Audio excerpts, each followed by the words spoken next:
দেখুন, আমার মনে আছে এসআইআর শুরুর আগে এই রাজ্যের পরিস্থিতি বিচার করে নির্বাচন কমিশনকে বিএলওদের একাধিক সংগঠনের তরফে, এই আমার সঙ্গে ফোনে যিনি আছেন স্বপনবাবুরা, একেবারে স্পষ্ট করে কেন্দ্রীয় বাহিনীর দাবি তুলেছিলেন। আপনি নিশ্চয়ই জানেন যে 27 তারিখে এসআইআর ঘোষণা হয়েছে।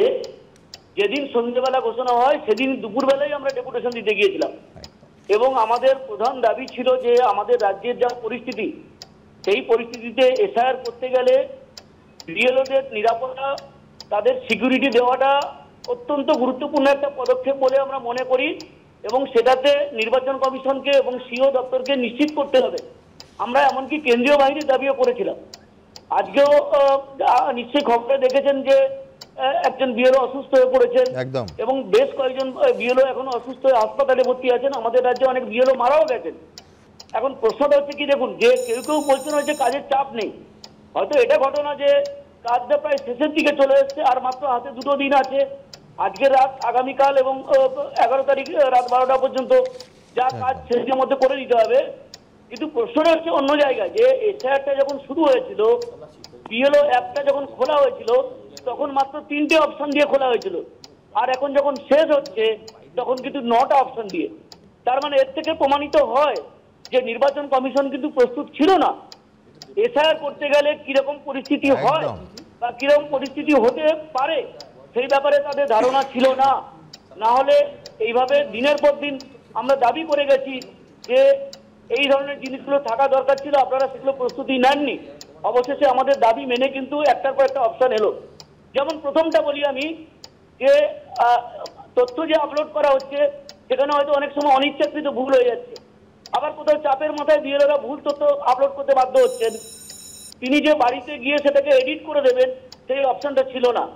আমরা যখন দ্বিতীয়বার ডেপুটেশনে গেলাম যে এডিট অপশন দেওয়াটা বাধ্যতামূলক, এটা না দিলে কিন্তু কাজ করা যাবে না, তারা কয়েকদিনের মধ্যে এডিট অপশন দিল। তারপরে সার্ভারের অবস্থা কিরকম ছিল আপনারা সবাই জানেন। সার্ভারটা প্রায় 7 দিন ধরে ডাউন ছিল, ঠিক মতো কাজ করছিল না। না হলে বিএলওরা কিন্তু অনেক ফাস্ট কাজ করে দিত। সেটা থেকে মুক্তি পেলাম। ভোটের দিনক্ষণ ঘোষণার পরে একেবারে এলাকায় এলাকায় কেন্দ্রীয় বাহিনী শান্তি বজায় রাখতে রুট মার্চ করছে, এটাও পশ্চিমবঙ্গের একেবারে চেনা দৃশ্য হয়ে গেছে। কিন্তু ভোটের দিনক্ষণ ঘোষণার এখনো কয়েক মাস দেরি আছে। কিন্তু এখন থেকেই এসআইআর এর কারণে বিএলওদের নিরাপত্তার অভাব হচ্ছে এবং সেই বিএলওদের নিরাপত্তা সুনিশ্চিত করতে কেন্দ্রীয় বাহিনী ডাকার প্রয়োজন হচ্ছে, এটা সম্পূর্ণ অভূতপূর্ব।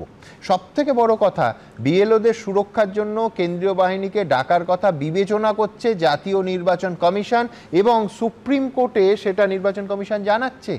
এ ঘটনা অতীতে ভারতবর্ষ কোনোদিন দেখেনি। আমাদের বিরোধিতার জায়গাটা কিন্তু আমাদের ভয় নয়, আমরা ওয়েলকাম করছি, কত আসবেন আসুন, কিন্তু খরচাটা দাদা আপনারা দিন না, খরচটা আপনারা দিন না, নরেন্দ্র মোদী খরচটা দিন না, বাংলার টাকাটা তো আটকে রেখে দিয়েছেন। সংবিধান পাল্টাতে হবে। কেন্দ্রীয় বাহিনীর এই সাপোর্টটা যদি স্টেট না বিয়ার করে, আমি বলছি সুমনদা, কনস্টিটিউশন তো টাকা আটকে রাখার কথাও বলে না, সেটা তো করা হচ্ছে।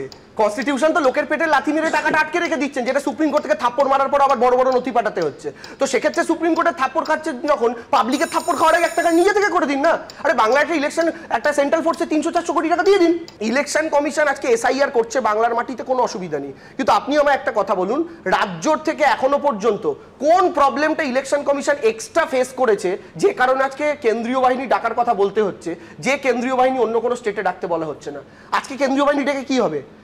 ফর্ম বিলিত হয়ে গেছে, বাকি রইল ক্যাম্পগুলো যেখানে লোকে যাবে এর পরবর্তীকালে। সেই ক্যাম্পে আপনি সেন্ট্রাল ফোর্স দিয়ে এক্সট্রা কি করবেন আপনি আমাকে বুঝিয়ে দিন।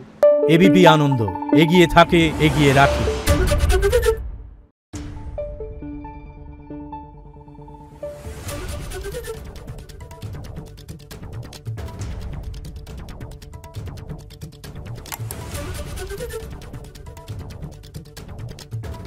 Thank you.